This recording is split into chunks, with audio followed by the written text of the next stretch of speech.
اب رہا یہ مسئلہ کہ بچے مسجد آ سکتے ہیں یا نہیں آ سکتے، تو احادیث سے پتہ چلتا ہے کہ آپ صلی اللہ علیہ وسلم کے زمانے میں بچے مسجد آیا کرتے تھے۔ احادیث سے پتہ چلتا ہے کہ آپ صلی اللہ علیہ وسلم کے زمانے کے اندر بچے مسجد آیا کرتے تھے، بلکہ بعض احادیث کے اندر یہاں تک ملتا ہے کہ آپ صلی اللہ علیہ وسلم بسا اوقات نماز لمبی کرنا چاہتے، لیکن چونکہ مقتدیوں کے اندر بچے بھی ہوتے تھے، بوڑھے بھی ہوتے تھے، تو ان کی رعایت میں آپ صلی اللہ علیہ وسلم نماز مختصر کر دیا کرتے تھے۔ ان کی رعایت کے اندر آپ صلی اللہ علیہ وسلم نماز مختصر کر دیا کرتے تھے۔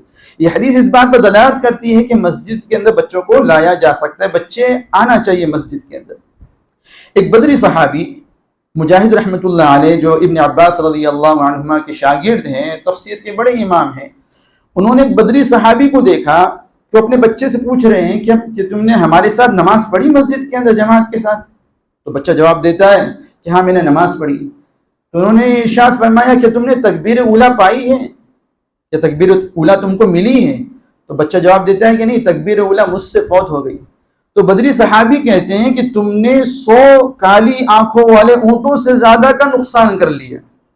بچے کو کہہ رہے ہیں، نابالغ بچے کو کہہ رہے ہیں کہ تم نے تکبیر اولیٰ چھوڑ کر 100 کالی آنکھوں والی اونٹوں سے، خوبصورت اونٹوں سے زیادہ کا نقصان کر دیا۔ اگر کسی کے 100 اونٹ گم ہو جائے خوبصورت، اتنا نقصان نہیں ہوا جتنا تکبیر اولیٰ کو فوت کر کے نقصان ہوا۔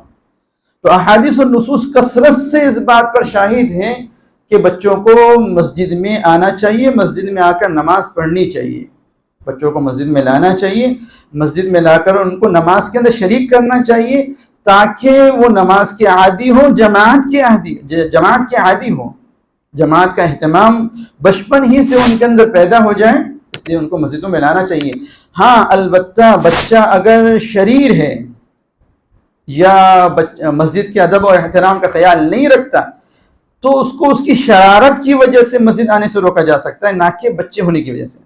تو شریر چاہے وہ بچہ ہو یا بوڑھا ہو، ان کو مسجد جن کے آنے سے مسجد میں فتنہ پھیلنے کا خطرہ ہے، یا شر پھیلنے کا خطرہ ہے، شرارت کا خطرہ ہے، مسجد کے ادب و احترام کے متاثر ہونے کا خطرہ ہے، تو ان کی شرارت کی وجہ سے ان کو روکا جا سکتا ہے، بچپن کی وجہ سے نہیں۔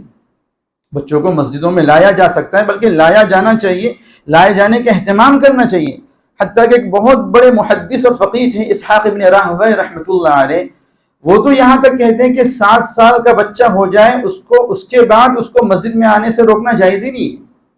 بچہ اگر 7 سال کا ہو جائے اس کے بعد اس کو مسجد میں آنے سے روکنا جائز ہی نہیں ہے، اس کو روکا نہیں جا سکتا مسجد میں آنے سے، بچپن کی وجہ سے نہیں روکا جا سکتا۔ ہاں اور اگر کوئی دوسری علت ہو تو الگ بات ہے، ورنہ بچپن کی وجہ سے اس کو مسجد میں آنے سے نہیں روکا جا سکتا۔ تو پتہ چلا 7 سال کی عمر ایسی ہے کہ جس کے بعد بچہ مسجد کے اندر آ سکتا ہے۔ 7 سال کی عمر وہ ہے جس میں بچے کو نماز پڑھنے کا جب حکم دیا گیا تو کہاں پڑھیں گا نماز؟ اب اس کو اگر بچہ ہے، لڑکا ہے، تو اس کو جماعت کا عادی بھی بنوانا ہے، جماعت کا اہتمام بھی کروانا ہے، اور جماعت کا اہتمام کروانے کے لیے اس کو مسجد میں لانا پڑے گا۔